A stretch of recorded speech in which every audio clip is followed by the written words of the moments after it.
Ini framing yang dibuat sekarang. Framing oleh orang-orang tertentulah, kita tidak tahu orang itu siapa. Namun orang itu kita masih meyakini bahwa orang itu ada. Pemainnya itu ada. Untuk apa mereka itu melakukan itu semua? Mereka demi kekuasaan, demi jabatan.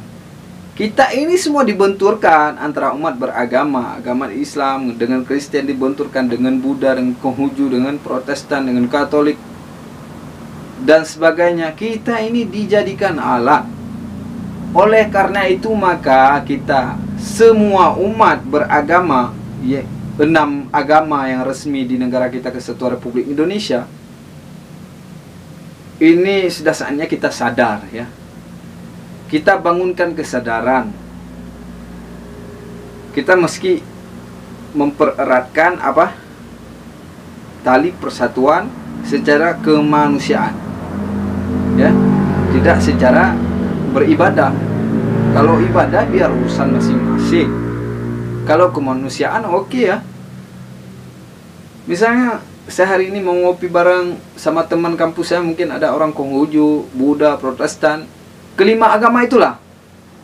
Ada teman saya 5 orang di kampus sekarang misalnya, itu mereka dari kelima agama tersebut.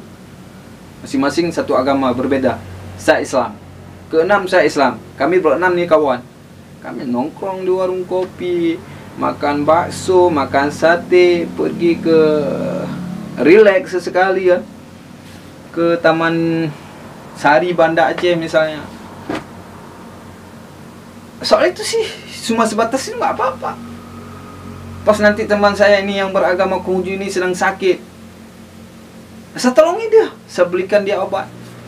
Pas nanti ada teman kami ini yang agama Katolik, misal kan, misal nggak ada biaya buat bayar kuliah, mungkin saya sebagai orang Muslim, saya sebagai orang Islam ada kelebihan rezeki. Mungkin orang tua saya lagi panen di kampung, saya dikirimin banyak uang, dan saya udah lebih misalnya buat pakai kuliah, ini saya bantu dia, ya.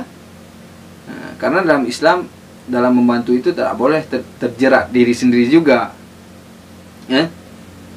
Misalnya nanti ujung-ujungnya nanti pada nggak ikhlas nanti kan. Misalnya kan saya punya uang sekarang 50.000, saya belum makan, saya belum bayar listrik, saya belum bayar kos misalnya kan. Kalau saya nggak bayar kos, dikejar-kejar juga sama ibu kos ke seluruh kota Banda Aceh juga, malah dikejar-kejar terus kan. Saya belum bayar kos, itu saya mesti mengisikan juga. Kalau untuk menolong teman saya yang Katolik ini saya mesti tahu cari cara lain. Intinya sekarang sebenarnya ini kan, sebenarnya ini saya sebagai cyber Muslim Army katakan ya, katakan saja. Di sini kan kita nggak main tuduh-tuduh. Misalnya supaya pembicaraan kita jelas kan. Misalkan di sini ini saya seorang Muslim Cyber Army di medsos. Oke? Saya pribadi terus terang mengatakan tidak ada kebencian dengan agama apapun. Tidak ada kebencian dengan agama apapun, baik itu Konghucu, Protestan. Saya cinta kok dengan ini semua, dengan teman-teman yang berbeda agama ini di seluruh Indonesia. Tapi yang membuat saya marah apa nanti? Yang membuat saya marah ini dalam konteks ini, yang membuat saya marah sesekali saya geram nanti apa? Ada orang apa ya? Ada orang misalnya, orang dari agama Katolik misalnya, udah bikin onar, mengganggu umat Islam, mengganggu ibadah umat Islam di sini. Di sini saya sudah sepatutnya marah. Dan umat Katolik juga begitu. Kalau ada orang Islam yang mengusik ibadah mereka misalnya, dan mereka juga marah kan. Tapi ketika marah di sini yang perlu digarisbawahi, yang perlu kita marah kepada siapa? Kepada agamanya atau kepada dia? Kalau saya pribadi, saya katakan jujur, saya katakan, kalau saya marah kepada dia, kamu kenapa seperti ini? Saya tidak akan bertanya apa agama kamu apa. Disuruh ini sama pemuka agama kamu dan sebagainya. Tidak, belum tentu seperti itu. Kenapa saya katakan begitu? Karena tidak semua orang beragama itu taat pada agama yang dianutnya. Tidak semua, saudaraku, tidak ya. Saya karena saya Islam, saya akan mengatakan orang Islam.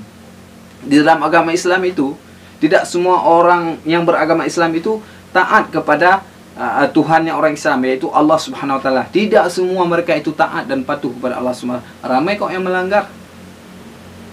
Dan tidak semua itu mereka itu mempelajari agama yang dianut oleh dia sendiri. Tidak semua itu. Banyak orang Islam malah tidak mempelajari Islam. Dan saya yakin hal seperti ini juga sama dengan agama-agama yang lain, ya kan? Oke nih, mungkin ada teman-teman dari Katolik, Hindu, Protestan, Konghucu dan sebagainya, Buddha dan sebagainya, bisa memberikan masukan di kolom komentar. Apakah sama dengan seperti yang sudah saya gambarkan tentang umat Islam? Oke? Maka di sini yang perlu kita ingat yang bahwa oleh karena tidak semua umat beragama itu taat pada agamanya dan mengetahui betul-betul agama yang dianutnya, itu tidak dia pelajari dan tidak dia dalami, maka sudah tentunya dia tidak tahu apa yang dilarang oleh agama dia. Salah satunya sebut saja, mengganggu ibadah umat lain, tidak boleh dalam agama Islam. Tapi kejadiannya apa? Dia mengganggu umat Katolik beribadah seperti yang kita katakan tadi. Nah, ini bukan kejadian yang sudah terjadi, kita tidak mengatakan seperti itu. Ini semua gambaran. Ya, seperti yang apa tadi? Agama tadi yang mengganggu agama saya tadi apa? Yang sampai saya marah-marah tadi apa? Apa? Nah, itu juga dia. Saya tidak menuduh agama dia. Saya tidak menyudutkan agama dia, mendiskreditkan agama dia. Tidak. Saya cuma memproses dia saja. Kamu kenapa? Masalah kamu apa dan sebagainya. Tidak, jangan bawa-bawa agama, oke? Ya, siapapun kalau udah bawa agama, kalau itu orang yang taat kepada agama yang diimaninya, apapun agama yang dia percaya itu, ingat ini, andai kata dia taat kepada agamanya, pasti dia marah. Dia pastinya bereaksi. Sudah semestinya begitu kok. Sudah semestinya begitu. Kalau dia tidak marah, agama dia dilecehkan, agama dia direndahkan, berarti dia nggak peduli dengan agamanya, dengan agama yang dianutnya. Dan sekarang apa yang kita lihat kejadiannya? Di framing, kita dibentur-benturkan. Sebenarnya nggak ada seperti itu. Kita di framing, dibentur-benturkan. Ini kelompok ini sudah menyerang ini tempat ibadah orang lain dan sebagainya. Itu berita yang kita dengar kan? Sehingga kelompok yang kena serang ini bereaksi di media sosial, kalang kabut dan sebagainya, kocak kacir. Demikian juga ini kelompok ini sudah menyerang masjid dan sebagainya. Kita tidak tahu sebenarnya berita itu seperti apa.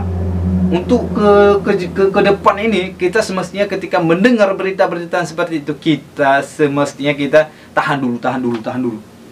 Apa? Mikir dulu. Siapa tahu framing. Ini udah hampir 2022 ya. Udah semestinya kita ini agak lebih berhati-hati ya, ataupun lebih jeli, ngintik dulu nih. Kalau dapat sebuah berita seperti itu, misalnya ini kelompok agama ini sudah menyerang agama itu dan sebagainya. Ini tahan dulu. Kita cek dulu, ini siapa yang jangan-jangan buzzer ini. Jangan-jangan buzzer ini yang sudah melakukan framing, mau membenturkan agama. Lah, akhirnya siapa yang untung? Kita bertengkar antara umat Islam, Kristen, udah bertengkar. Yang untung siapa? Oke? Nah, sekarang kita antar umat beragama nggak boleh lah berantem. Saya yakin nih semua agama ini nggak boleh. Semua agama nggak boleh berantem, itu nggak boleh. Berantem nggak beralasan gitu kan? Nggak boleh. Tapi kalau berantem bela diri boleh, ya. Dalam Islam boleh. Saya yakin dalam agama lain juga boleh. Boleh aja lah. Katakan boleh aja lah. Oke? Misalnya kita kan dirampok nih, dibegal nih. Kita mau pergi ke rumah sakit, antar nasi buat ibu kita yang sedang sakit. Tiba-tiba kita dibegal. Dan saat dibegal itu, untungnya kita bisa silat. Waktu sekolah dulu ada ikut pelajaran silat, bela diri. Ini kita bengong aja, duduk aja. Ataupun kasih leher kayak gini. Bunuh mati aja aku gak pengen hidup lagi. Nggak boleh seperti itu. Kita mesti Ya lawan kan. Kalau bisa silat sih, aku nggak bisa. Kalau hoki sih ambil batu nanti palingan, ataupun langsung ngegas ya. Aku bisa balap juga sih sedikit. Intinya seperti itu. Saya yakin teman-teman yang mendengar video yang telah mendengar apa yang udah saya ngebacot tadi ya, udah ngerti ya. Kalau misalnya apa yang saya bacot tadi itu benar, maka itu hanya kebetulan. Oke? Kebetulan benar. Jangan dianggap saya paling benar, enggak. Jangan, saya nggak mau dianggap wah kok benar banget. Nggak boleh juga kita seperti itu. Kalau misalnya apa yang saya sampaikan tadi benar, maka itu hanya kebetulan. Kebetulan saya mungkin ada dengar-dengar dari guru-guru saya, itu teringat di kepala saya. Kalau nggak benar, maka itu adalah dari saya sendiri. Betulkan saya, tolong perbaiki saya, oke? Mungkin saya pernah mendengar pelajaran, tapi saya udah lupa. Ketika menyampaikan ke orang lain, udah salah akhirnya, karena saya udah lupa. Ini memang sifatnya manusia. Manusia ini adalah dari kata nisyan. Nisyan artinya lupa. Kita manusia yang tidak pernah luput dari silap dan lupa. Oke?